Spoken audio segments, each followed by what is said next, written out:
Welcome to Tabletop Battle Adventures, July 21st, 1861, 10:40 a.m., Turn 2, Part 5. We're fighting the Battle of First Manassas, Bull Run. I'll be commanding the rebel forces. My daughter will be commanding the Yankee forces.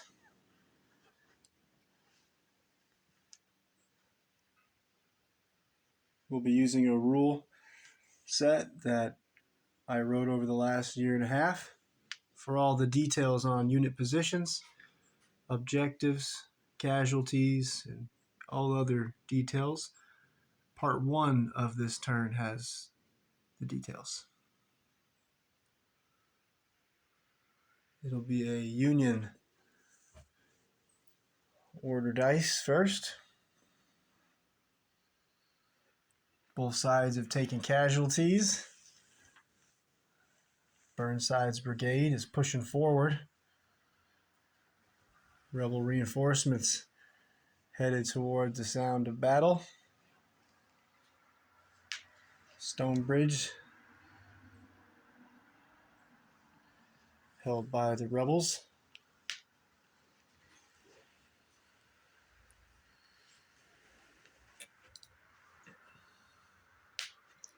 Let's get right to the action.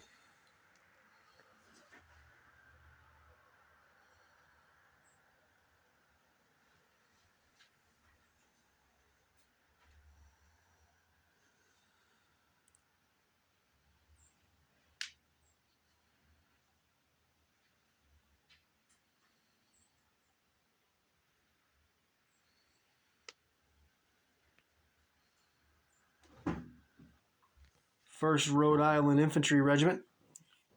They've already received an advance order when they moved into position in the woods along the fence to keep my rebel 30th Virginia Squadron in check here. Plus I've got four more squadron members plus a sharpshooter. General McLilly, my daughter, has ordered them on to ambush. 2nd Rhode Island Battery, gun number 8, 10-pound Parrott rifle, will receive a down order. There is no room for General McLilly to bring in her cannon until she pushes the rebels back off Matthews Hill. Same battery, gun number 5, 3-inch ordnance rifle, will also go down, waiting for a space to deploy onto the battlefield. Captain Reynolds in the front of these 3 mounted soldiers. He is the captain battery commander for 2nd Rhode Island Battery. He's going to receive an advance order. General McLilly has ordered him in to take command of his battery. It's my battery. All right, Captain Reynolds, front and center, ready to command his battery. Well, 4 guns of his 6-gun battery. Union positions looking pretty strong, except for the 71st New York.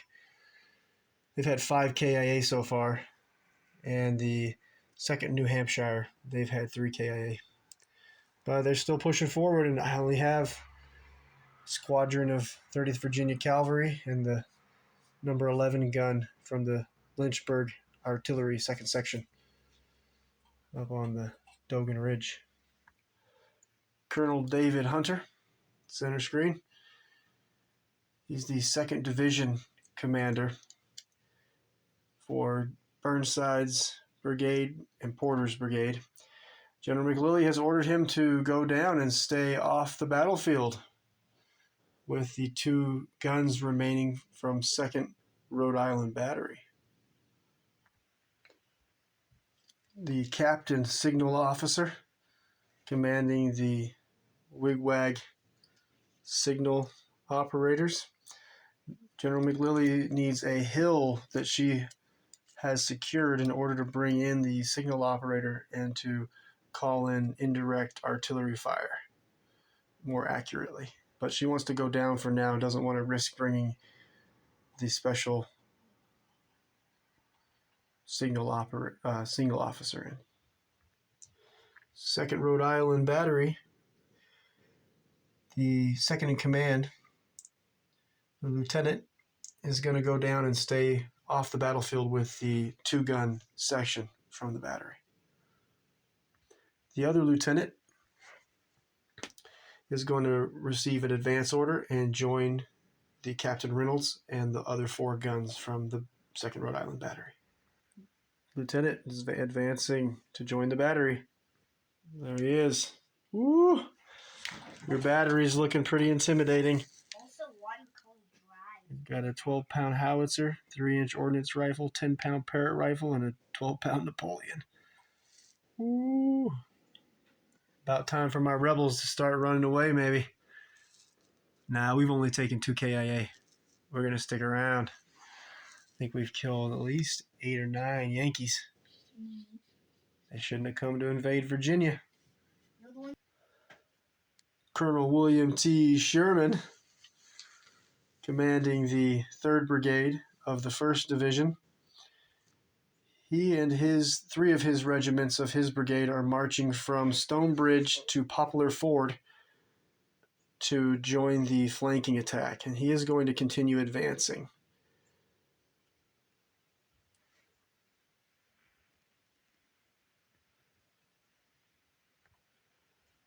Sherman's brigade, 69th New York, will receive their 2 advance orders and keep walking toward. At the double quick, not quite, double advance toward Poplar Ford. So Sherman's brigade is marching this direction, crossing Poplar Ford somewhere toward the camera, and they will be arriving turn 4 from this corner of the battlefield to the Rock Hill Road. So I will not want to be here when those 3 New York regiments come from that direction. And Sherman's 4th Regiment, the 2nd Wisconsin, they are holding position just on the other side of Stonebridge with the 3rd U.S. Artillery, Company E, 6-gun battery, commanded by Captain Ayres, who are firing bombardment over this direction, trying to kill my 30th Virginia squadron waiting to ambush Sherman. 1st Louisiana Special Battalion, they were left here detached to defend Stonebridge when also 2 companies from the 4th South Carolina, or 3 companies from the 4th South Carolina Infantry and 2 companies from the 1st Louisiana, with a captain commanding each detachment, was left here by Colonel Evans, brigade commander of the 7th Brigade for the rebel forces. And these are the rest of the 1st Louisiana Special Battalion and the 4th South Carolina. And Colonel Evans left this group, these detachments here to defend Stonebridge and skirmish with the Yankees. And these skirmishers are going to receive an advance order, and they are going to move over and get in position to fire on Sherman's brigade when they arrive. There we go. And by the way, the black, gray D6s represent how many inches you have to approach this unit before you can spot them when they are hidden. The blue uniforms, that would be 12 inches you can spot these soldiers when they're hidden, even because of the bright blue uniforms, where the rebels have a special rule, camouflage, that allows them to be hidden in their rebel colors up to 6 inches before you can spot them when they're hidden. Now we're in a position where we can confront Sherman when he arrives.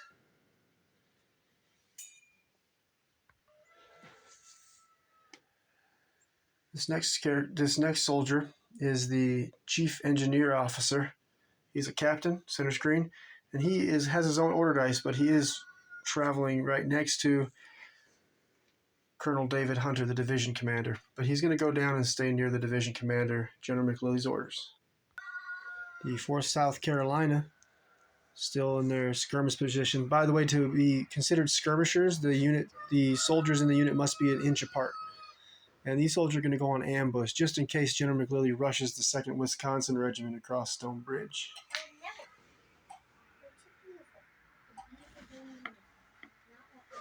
We're ready for you, Sherman.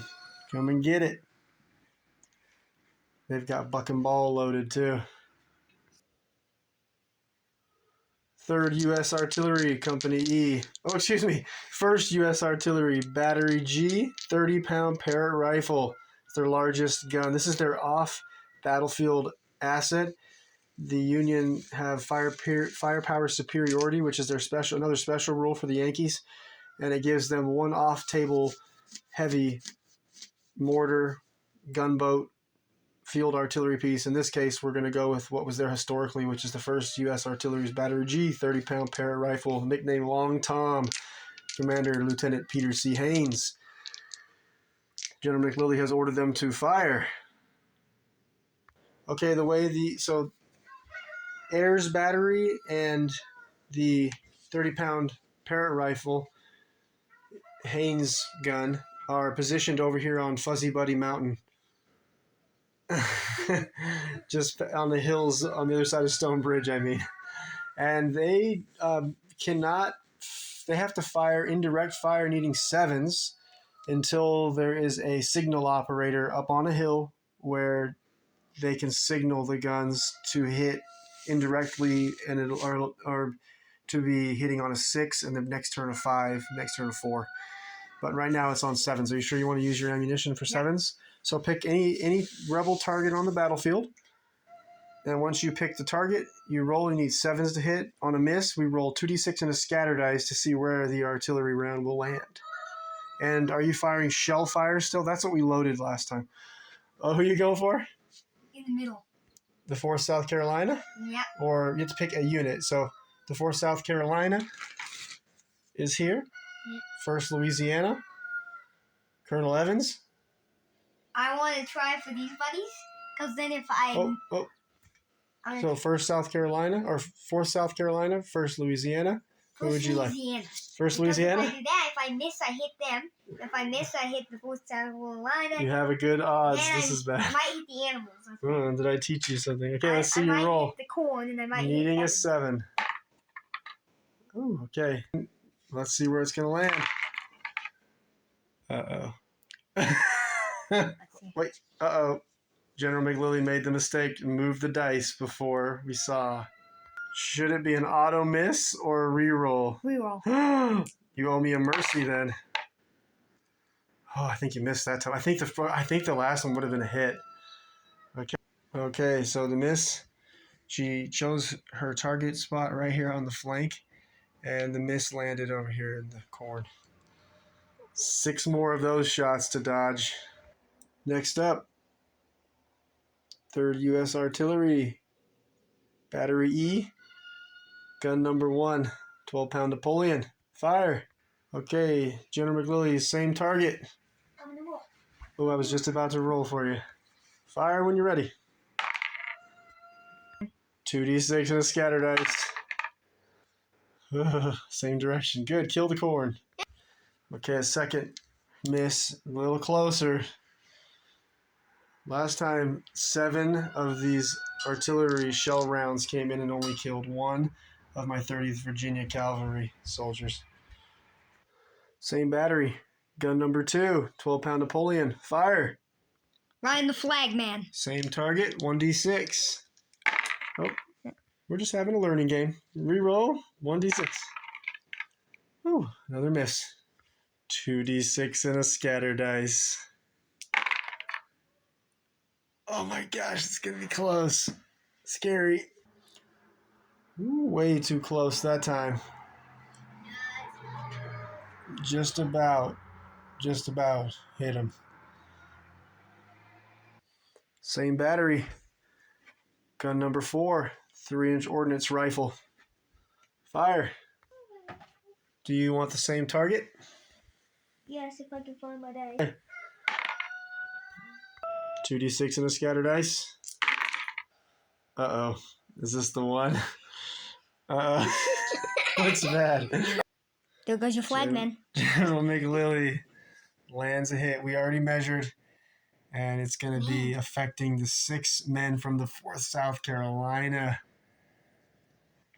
That's one. Oh, she got me. Okay, I need to roll 1d6, and it's d3 stress markers. 1, okay. Well, explodey shell on the head, only one. Okay, they have one stress marker on the 4th South Carolina. Now you'll D3 hits because they're in hard cover, because they're 2 soft covers. Ooh, 2 hits. Okay, these 2 hits are dead on anything but a 1. Oh, because it's a +4 penetration. So instead of dying on 5s and 6s, dying on 2 ups. 2 dead. 2 KIA. Same battery. Gun number 7. 10-pound Parrot rifle. Fire. Team Ugly Rebel? Would you like to change targets? No. All right, fire. 2d6 and a scatter dice. Oh, good. Just killing trees. So this one lands just out of the woods, and you can see with the scatter dice how they're kind of landing in a row almost. It's interesting. I love making the explodey rounds land in random places, even when it lands on my men. Signal officer with his wigwag signal operators. This is Captain Porter Alexander, General Beauregard's chief signal operator. He's going to receive an advance order. They're going to advance into the woods just to stay hidden until I'm ready to fire indirect fire, which might be pretty soon. Looking like I need to think about falling back by turn 3 or 4. We'll get them in the woods for now. There we go. Yeah, he still has a good position where he can keep an eye on the enemy, at least the enemy that's coming down the Manassas Sudley Road, Burnside's brigade.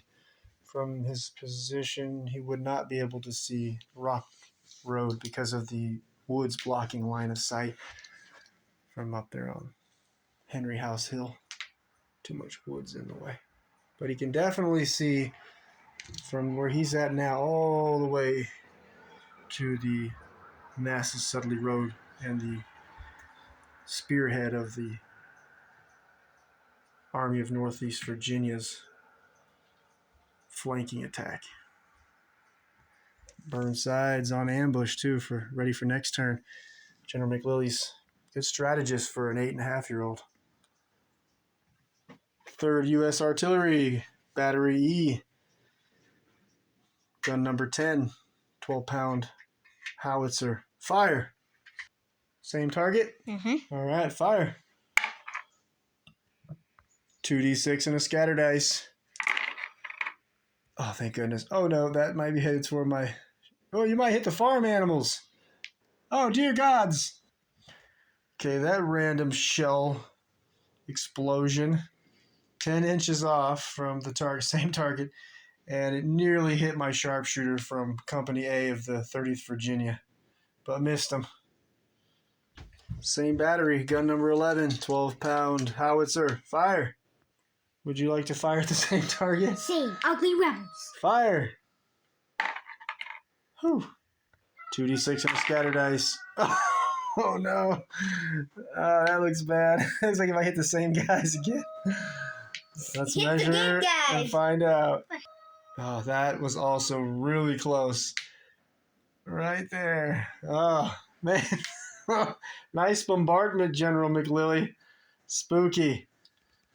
Woo! We were taking the explosion markers and volley markers off each turn, but my daughter pointed out that multiple accounts in the first Battle of Manassas Bull Run where both sides were talking about how still and there was no wind blowing that day, and so the smoke was building up. So we're going to leave the smoke and just keep adding to it through the battle. Captain Ayers, commanding the U.S. 3rd Artillery Battery E, he will pull 2 order dice, and he will order number 1 and number 2 guns, the 12-pound Napoleons, to reload. They are reloading explosive shell. Colonel Radford, commander of the 30th Virginia Cavalry, he is going to receive an advance order. His squadron is going to move. They'll lose an inch going through the woods, an inch going over the stream, and in total they'll be able to make 9 inches. They're going to kind of make a right turn and advance along this ridge while I figure out if they're going to stay on horseback to counterattack, or if they're going to join the other 30th Virginia Squadron here. I thought they were asked to do swimming. On second thought, we're going to go up the hill, and we're going to go this direction, and I think we are going to move down in here and try to slow them down. I don't know if we can make it over there by the time the Yankees are on top of us, though. Yes. We'll do our best. Do our best. You're so creepy. All right, there we go. Reinforcements are coming. With these 7 soldiers, I think I've got 16. I'll have 16 cavalrymen and 1 howitzer to hold back a lot of Yankees. We'll see how it goes. And so the way I've designed these rules, sometimes you'll overuse your order dice before you can issue orders to every unit, and that's what happened today. Or rather, over the last couple of parts, I did a lot of ordering through this area, having units dig in and reload, and so I ended up not having another order dice. I have 1 order dice in reserve for the Confederate here, and the Yankees, General McLilly's troops, have 2 reserve order dice. And the problem is I could take it, I could use it and make the cavalry move further. Ooh, I could do that. But I wouldn't be able to use it over here because I have no more order dice in the bag. I'll think about it for just a moment and see. Moving further would be pretty beneficial. Colonel Radford's going to pull the reserve, my last Confederate reserve order dice. And Colonel Radford's this soldier center treating the brown horse with the gold trimmed hat. He's going to order the corporal with the shotgun riding scout. He's going to order his unit to advance. They're going to go up and make it just inside the corral, scattering the poor animals. And the rebels are whooping with excitement as Colonel Radford arrives with reinforcements. Hold on, men. We're going to kill some Yankees. A lot of them. I'm more worried about is the artillery. General McLilly can't fire now until she pushes these 2 regiments forward further. Or if they go down, she could shoot over the top of their heads. But then they'd be laying down in the field getting wrecked. Tough choice.